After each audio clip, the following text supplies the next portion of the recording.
Hey guys, Twingo here. Engine placement? What does that mean? How does it affect driving dynamics? So why are there different engine positions? Let's start with front engine, front wheel drive, FF. This is probably the most common configuration you'll find in regular cars.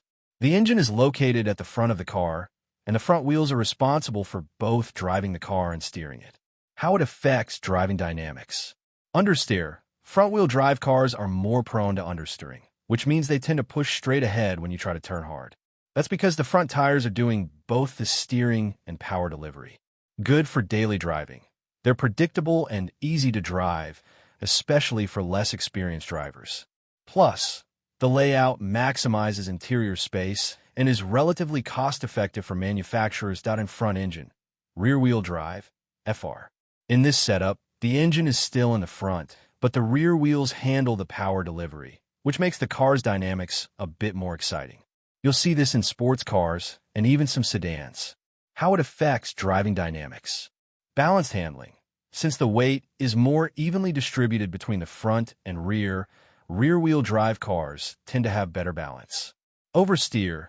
In spirited driving, rear-wheel drive can lead to oversteer, where the back of the car can slide out if you push it too hard. This can make for a thrilling driving experience if you know how to control it, but it also requires more skill to handle. Mid-engine, rear-wheel drive, MR.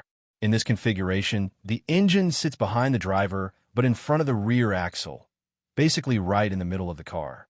It's the setup you'll see in high-performance sports cars like the Ferrari 296 or SF90, where it's available with AWD. There is also a front mid-engine setup that behaves much like a front-engine rear-wheel drive, except it feels a lot more balanced and does not feel as front-heavy.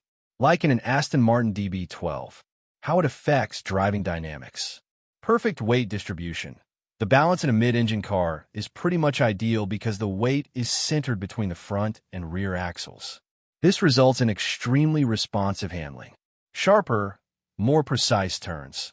The car feels more agile, and you can push it harder in corners without it getting twitchy or unstable.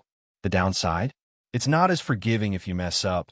It's a bit more of a challenge to control when the limit is pushed. Rear engine, rear-wheel drive, RR. In a rear-engine car, the engine sits behind the rear axle, so it's essentially in the trunk space. This configuration is rare, found in cars like the Porsche 911 and classic Volkswagen Beetles. How it affects driving dynamics. Extreme rear bias. The majority of the car's weight is at the rear, which gives it a distinct feel. You can imagine it's a bit like the tail of the car trying to lead the way. Challenging handling. Rear-engine cars are known for their lively handling, meaning they can be more prone to snap oversteer. If you lose control, it's easy for the car to spin out. But when you get it right, it can be a very rewarding experience, with excellent acceleration because the weight over the rear wheels maximizes traction.